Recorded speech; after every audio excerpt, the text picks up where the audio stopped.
Well, Karl, thanks for sitting down and taking the time to meet with me. Always. Yeah, I think the idea here was to introduce you and what you're doing, and talk about the micro standards that you've been working on. Well, my name's Karl Deloof.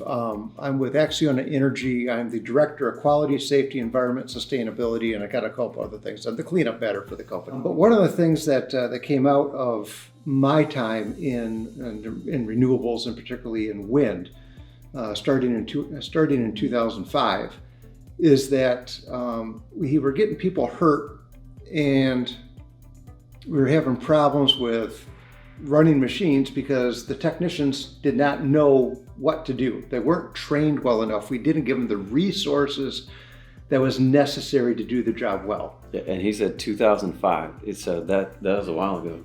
So that's just a heartbeat of my lifetime. So, but anyway, so the thing of it is, though, is that from my perspective, okay, if I'm going to put somebody out in the field, right, I own that. That's me. Okay, so I need to make certain that that person is trained, equipped, they know what they're going to do, they have the tools necessary to do it, and they have the right team around them to be able to do it. So you need to have that entire wraparound support. And quite honestly, in 2005, when I first started, we weren't cutting it. It was, as an industry, it was sort of a little bit of the Wild West. I mean, you were around during that time. Yeah, I started in 07, and they refer to it as cowboy days. Oh yeah, it was not good. And then in wind, we sort of got the reputation of, hey, we chew people up and spit them out. I mean, 3 years, 5 years, 8 years is a really long time for a tech in wind. And why is that? Right. Well, some of it is, people want to have a change of careers. Hey, that's absolutely great.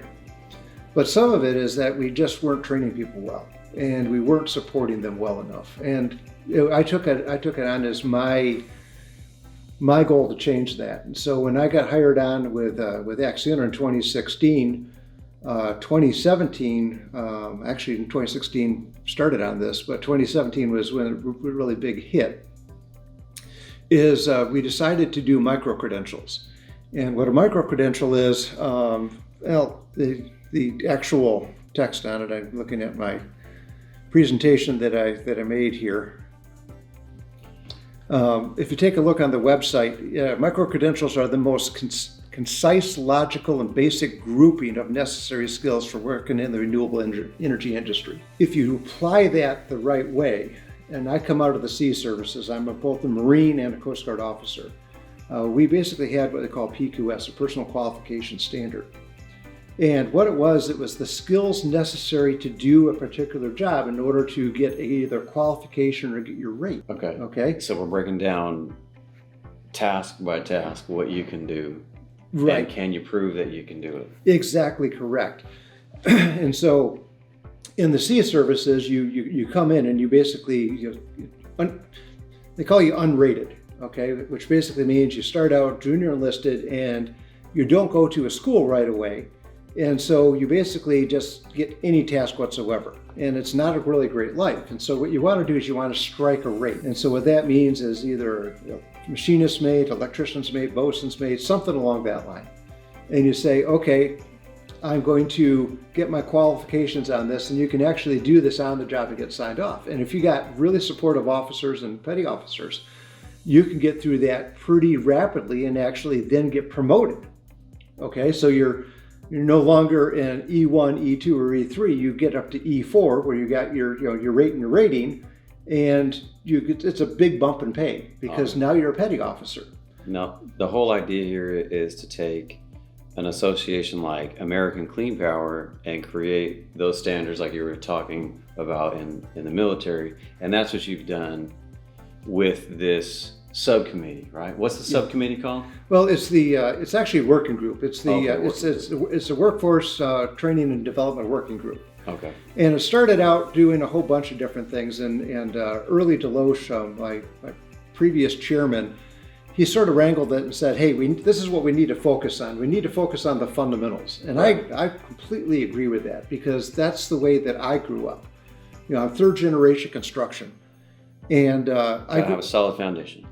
Solid foundation. I mean, I've dug foundations, I've rode foundations. You know, you always put the most junior guy right by the chute, and the concrete goes in, and you row and row and row, and man, you got like 45 minutes of just rowing this concrete to get this foundation filled in. Of course, all the old guys are on the back end. Oh yeah, 2 minutes and they're done. You know, you got 45 minutes. I got sweat just dripping down me. But that's the kind of stuff that comes out of there. But yeah, when you do that kind of work, and you have those skills that you get mentored in, that you get shown what to do, and then if you have a standard that you can actually say, yes, I'm going to be checked off on this. These are the things I need to know. Then you can progress. That sounds pretty good to a lot of you, I'm sure. Standards that you can check off and progress, and that's what we're getting into, and that's why we're sitting down here. Exactly. And I like the fact that that's the focus of this, and I feel like this is where it starts. And you guys actually log your time, and this is all submitted to ANSI, correct? It's like, not ANSI yet. Okay, so what we're doing right now is it's actually published. It's on the website. It's absolutely free. And so here's where it's at. And you can actually, this is actually free. This is actually in Microsoft Word, so it can be cut and pasted. Okay. And the reason why that's so important is because these are designed to be sort of minimum standards, but flexible. Okay, so if you need to add to it, go for it. I don't recommend anybody subtract from it, but I can't stop you. Okay, but if you add to it and to say, okay, I need to do this, but I need to go a little bit above because here's the special task that we have. Now we have a standard, and we can have a very good conversation. We can define it. who is this applicable to, business-wise? Like small business, big business, everybody who has technicians? Everybody that has technicians. Okay, so the reason why we have it. Okay, how are micro credentials used? Okay, so again, training graduation. Okay, so one of the concepts that we have working under 29 CFR 269, okay, which is power generation. Okay. All right. So I'm going to trust you on that because I don't know that number. So. Oh, come on. He's the man that does. You got to know your regs. So under 269, if you're going to be working in a power plant, power generation, transmission, or distribution, the training has to result in a person qualified to do the work. Okay, so if all you have is I have a certificate. Okay, that's the person that has the certificate, and then they train the person that doesn't. And no, they have to have a certain amount of hours or logged, or how No. It's up to the employer. Okay. But OSHA basically says, well, here, let me read it right off to you, so it'll make a little bit more sense. The employer shall ensure that each employee has demonstrated proficiency in the work practices involved before that employee is considered having completed training required under paragraph A2 of this section. Okay, so of course you should ask, what does A2 mean? Right. And A2 basically talks about a person qualified to work on electrical stuff that is in operation. Okay, so this includes stuff like lockout, tagout. Right. This includes stuff this like is the barrier of entry before you're allowed to do any of this on your own. Exactly correct. Now you can have an apprentice in training, which is what the micro credentials essentially define. What is it you're training for? What's the standard that you're going for? Yeah. Okay. I think everybody can understand that lingo of apprenticeship, and I guess what's the level above apprenticeship? Well, that's a journeyman. A journeyman. Okay, or somebody that is considered qualified, or the qualified electrical worker, QEW. So everybody's heard that, QEW. Well, in order to do your job in a power plant, you have to be qualified to do that particular work, that scope of work. Now, you may be isolated for the zone of protection from lockout, tagout that somebody else does for you, and then you got to be qualified to do the work within that. So you may not be fully qualified to set the lockout, tagout zone of protection. Right. Okay. But you may be qualified to do the work within it because that hazard then is eliminated or reduced. Okay. Okay. Got it. So this basically allows for a scaling of the various competencies that you have. Now, the micro-credential is not about training. So we talked about a training graduation. You said micro-credential, but there's actually plural micro-credentials, right? Right, there's 30 of them. that we just published. Okay. Okay. All right. So the other thing we can do is experience verification. Okay. So, like for example, I grew up third generation contractor. Okay, construction, heavy construction, third generation doing it. I mean, I cut my teeth when I was a little shaver and a teenager, putting additions onto churches and that type of thing. So that's how I grew up. Okay. Okay. So if you're going to say, okay, I need a qualified person to actually frame up this poured wall. Okay. What qualification is there for that? No clue. Wow. There's nothing, right? Basically, hey, show me you know how to handle forms. Show me you can set this thing up. Okay, and that type of thing. So yeah, I can go out there and set up the level, shoot everything, get the forms set up and make sure that they're plumb and square and everything else like that. And then I can get it so that everything's spaced out correctly. And then I can mark the lines of how high the concrete has to be poured. And then I can supervise the pour so that it goes in and it doesn't shift and all that kind of stuff. I'm picking up what you're putting down. Steps and processes that showcase your ability to perform a job. Exactly correct. So if you come into the wind field and you say, well, hey, I have all these skills that are not necessarily coming from wind, but I can still do it. Maybe you're a guy that has a lot of experience on, say, tractor pulls or pickup truck pulls, you know.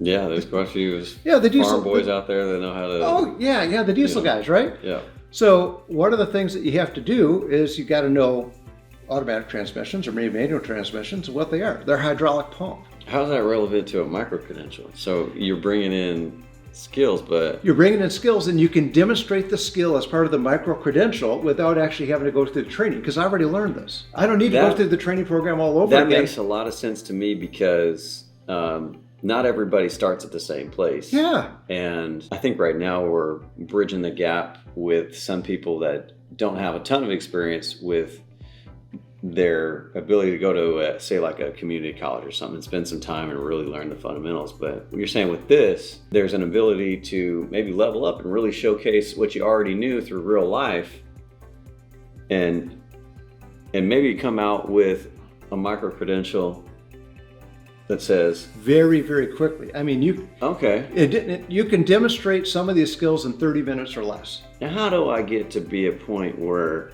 I'm the guy saying, yeah, you did this right, and we're taking my word for it? A couple different ways that you got to deal with it, because you can say, well, I could just sign off on a whole bunch of stuff, right? So here's kind of what I was thinking. Yeah. I know where you're going there. Okay. So here's what happens. Okay, so ACCIONA Energy, you're going to come onto my site, right? And I got a scope of work that I'm hiring somebody for, and you're working for one of the independent service providers. Right. Right? Yeah, I'm a new guy. I'm coming in. You're coming in, right? So what's going to happen is we have an onboarding check sheet, and we're going to go through the onboarding of the entire crew. Before that crew mobilizes the site, your employer is going to send over to me, here is the training certificates, here's the competencies that the people have. And if they're going to use a micro-credential, they're going to say, this person has demonstrated this skill. Let's say, for example, digital multimeter. I know how to use a digital multimeter. I demonstrated this, okay? So the independent service provider that sent me out there, I'm the new guy, they sent me out there, they had already done this in person? Yeah, in person. In person. Right. It's a series of tests, essentially. Yes. Okay. Yeah, but it's competency. This is not training. This is the end result. Just like it's the end result of a mentoring process. If I'm going to teach you how to do something. You got through my program, now you gotta pass off these credentials. Right. Now the way we use it within ACCIONA is you got to do it 3 times without error, without coaching. Is that part of the standard? It's not part of the standard. It's a recommendation. That's a recommendation. That's the way I recommend it. Okay, so the way that I look at it is that if I'm going to put my son or my daughter into this, how competent do I want them to be? Right. Okay? Yeah. Because that's my flesh and blood. So you don't ever want to ask somebody to do something that you wouldn't want like your kid to do. Right? Bingo. Exactly correct. That's the personal standard that I have for everybody that comes into my sites. Right. So you said there were 30? There's 30 of them. Okay. Okay. Can you show us what they are? Sure. Well, actually, yeah, let me do this. So the areas Okay, so the individual micro-credentials have a whole bunch of them, but there's 11 basic areas that we're working in. We got basic electrical, basic hydraulic, basic crane, and here's something I'm really, really proud of. We have the first ever credential for tagline operator. Crane industry doesn't have it, offshore gas doesn't have it, or anything else like that. We're the first one to publish a training standard for tagline operator. And a crane could be tower crane or big boom crane. It's sort of the basic stuff. Right, okay. We got lockout tagout for various stuff. Okay. Because the way that, for example, the way that we do lockout tagout is you are only assigned qualification for specific lockout tagout items. Right, yeah, lockout tagout, you can't just get one and just be good with all of them. Exactly right. Yeah. You got to showcase your knowledge of the system, the circuits, the potential hazards, the arc flash ratings, all that. Right? Because if you take a look at the lockout tagout standard, particularly under 269, because remember we're talking power generation, you have to be qualified to do the lockout tagout. Okay. All right. So again, you got to know your regs. So we got 5 so far, I think you said, and these are the categories. Yep. And then we've got hydraulic tools. All right. Electrical diagnostics. Okay. Mechanical diagnostics. Wind turbine mechanics. Like gearboxes, things like that. Right. And then we're talking about, and then go into solar, we got PV trackers. Those are pending approval. Oh, okay. Then we got substation entry, because this is an important thing. If you're going to go inside of a substation, you got to know what you're. Yeah, I can't just be like, "Hey, I'm here at the substation." Gee, how high is this with my metal tape measure? Hey, that's. I get it. Yeah, there was a person killed just 3 years ago doing that. Right. An engineer. Right. Okay. And then substation entry for a worker. Okay, and those are pending approval. Those are going to be completed March 2023. Okay, so we got them all the way to the end. We just got to vote them through, make certain that we've done our final checks. It's just a side question. How many people do you have working on this? I know I was a part of the very beginning stages, and then I went off and did my tours and, got on a few calls and stuff, but you got a decent crew of people working on this. But I know you're at the helm of this. Like, what do you got going on here? Like, how did this come to fruition? Right now, there's about 12 to 15 very active people in doing this. The number of people that have been involved in this over years are probably about 60. Right. Okay.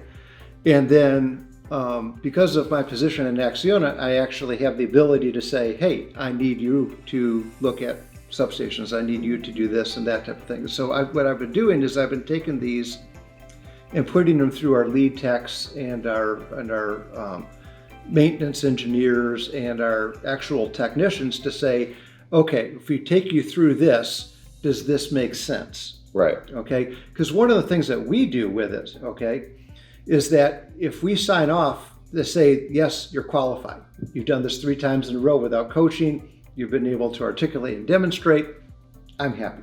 Right. Okay. We have you countersign it to say, yes, I am competent and I accept this micro credential. Okay, that makes sense. Because I want you to have that personal accountability that, yes, I can do this. I just didn't pass a test once. I mean, high school, college, okay, you pass the test once, you get your grade, and then you move on and you forget it. Okay. Ideally, these credentials that are going to be refreshed after a period of time? It sort of depends upon the company and upon the person. Okay, if everybody knows when they get stale. Right. I mean, they don't want to admit it to themselves. Yeah. But they do. Okay. There's perishable things that are perishable skills. Like I'm also a licensed mechanic in the state of Michigan.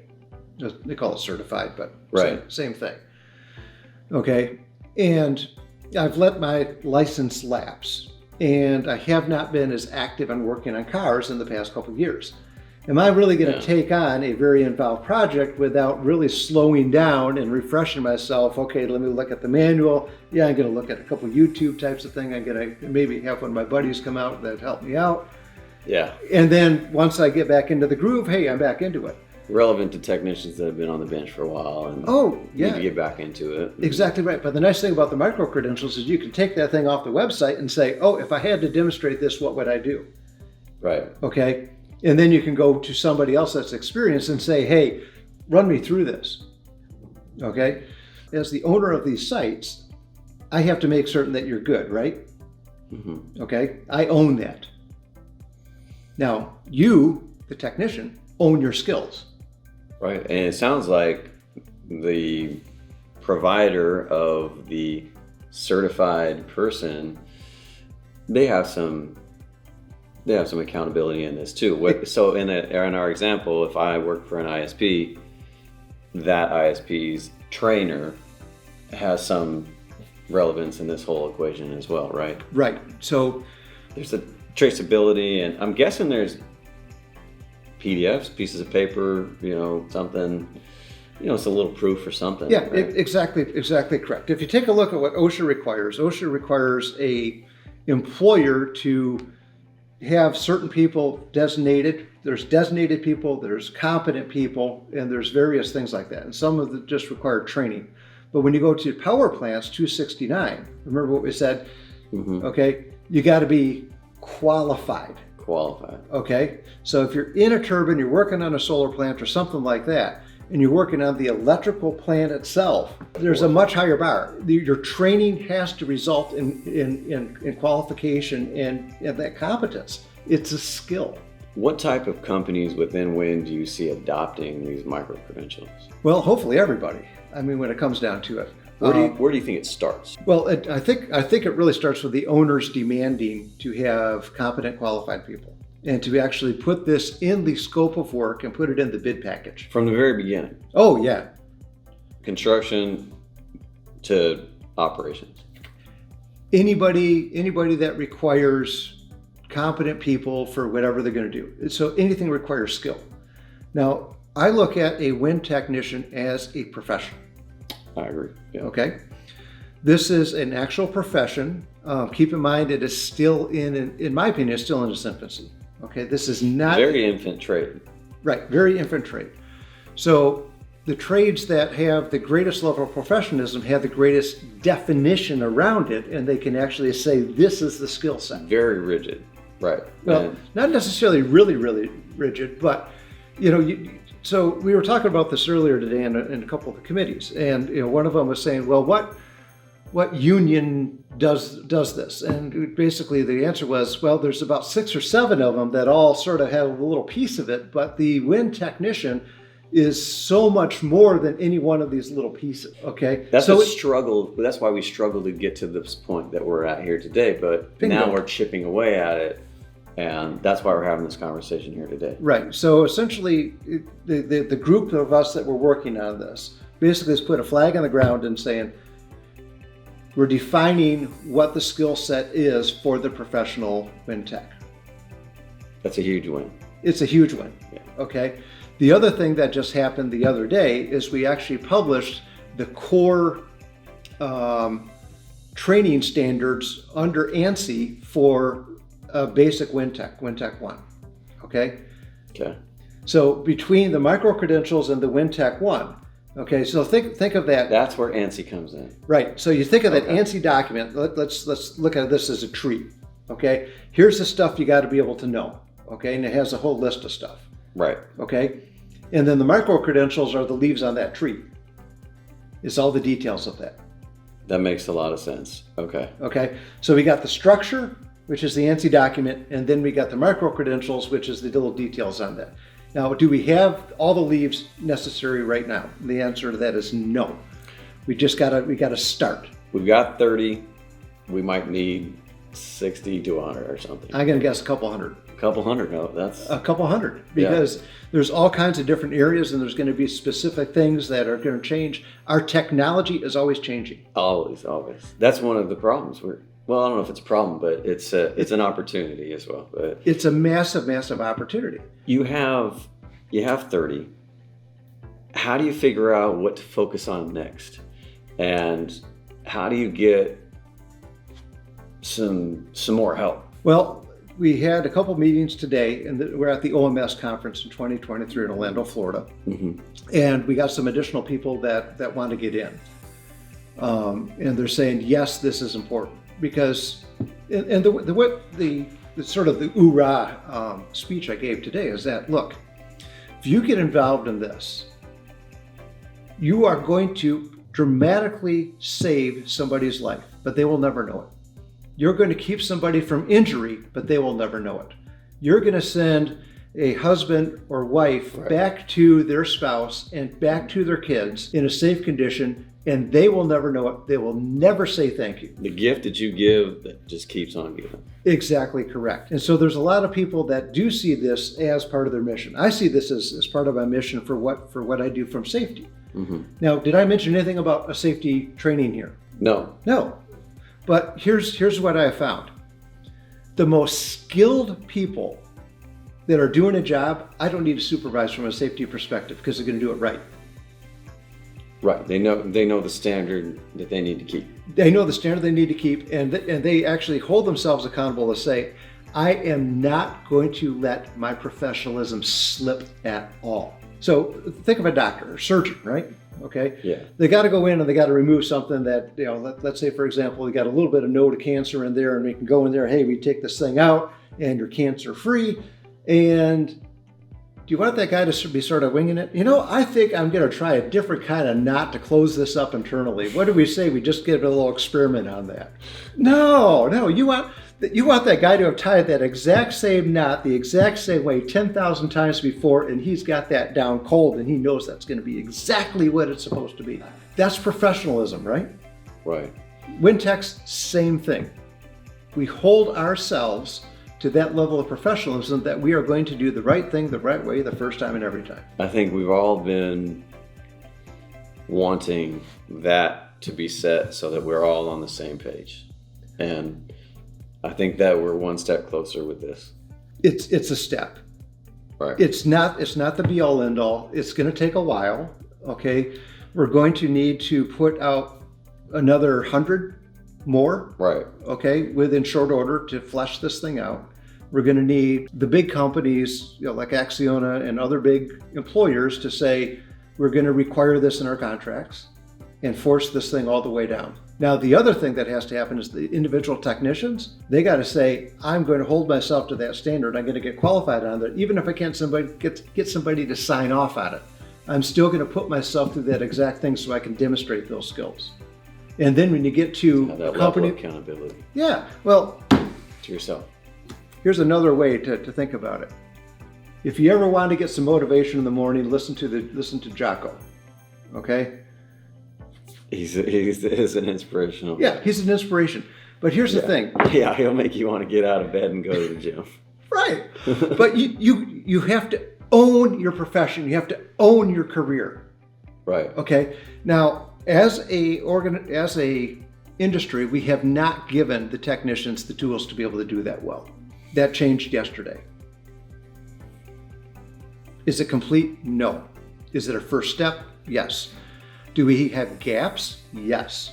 Now, here's the thing I need your listeners to be able to do. Tell us where the gaps are, and tell us what you think the essential terminal learning objectives. Anybody that's in the military understands that. They're going to be just, oh, come on. But the terminal learning objectives, because that's the way we teach in the military, right? Okay. So here's the terminal learning objectives. We're going to tell them, tell them what it is. We're going to tell them exactly what it is, and we're going to tell them what we told them, and then you're going to go out and practice it. We're gonna lead you to the website. You can check out what the micro credentials are right now. You can go through them, see how they logically apply to your day-to-day, and see what kind of standard they actually set, and then take note of them. And then hopefully there's a feedback loop either through this or through participation in the subcommittees. Yep. American Clean Power, if you get on their website, you send them a communication, hey, we need a micro credential for this. And give us a little help, give us a little guidance as to what you think those terminal learning objectives, what you really need to demonstrate in order to demonstrate that skill. We'll take that, we'll refine it, we'll put it through a few experts, and we'll try to get that thing put out. And we're not going to make these things absolutely perfect. We're going to send them out at the 95 to 99% level and then criticize it. Right. I think another call to action is a lot of you aren't going to be able to join all of the subcommittee meetings or even join in. But a lot of your, I guess, upper management or safety professionals in your organization, you can encourage them to do so and tell them what you heard here and encourage them to participate, to create more micro-credentials, to put more leaves on the tree so that we can have something to really be proud of. I think this came at a perfect time. I appreciate your time. I just recently went to the NAEP conference, the National Association of Tower Erectors, and it seems like that's how they came up through this, and they created their standards. And I think that we're a young industry, and they've done that over the years, and I think that's what we're here doing today. And you've inspired me, and I just want to thank you for your time.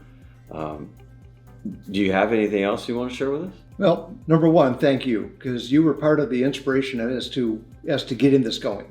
Okay.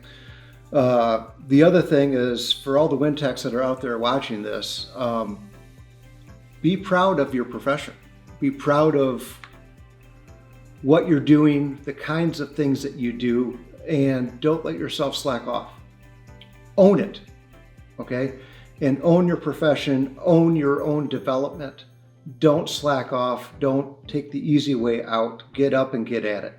Right. And if you do that, you're going to make this world a much better place. And the other thing is that your career and your personal satisfaction with your life go dramatically up. It's all up to you. You own this yourself. I love that. I love that. Thank you, Karl. Thank you. I really appreciate it. And if you haven't figured this out, this is probably one of the most real things that we've done in a long time. And I know we're just in a conference room inside of a hotel, but I appreciate you listening, and I would love your feedback. So please let us know what you think in the comments. Thanks again for Karl and all the people that work on these micro-credentials, and everybody at ACP that allowed us to all come together here at this event. It really is a beautiful thing. So we'll see you next time.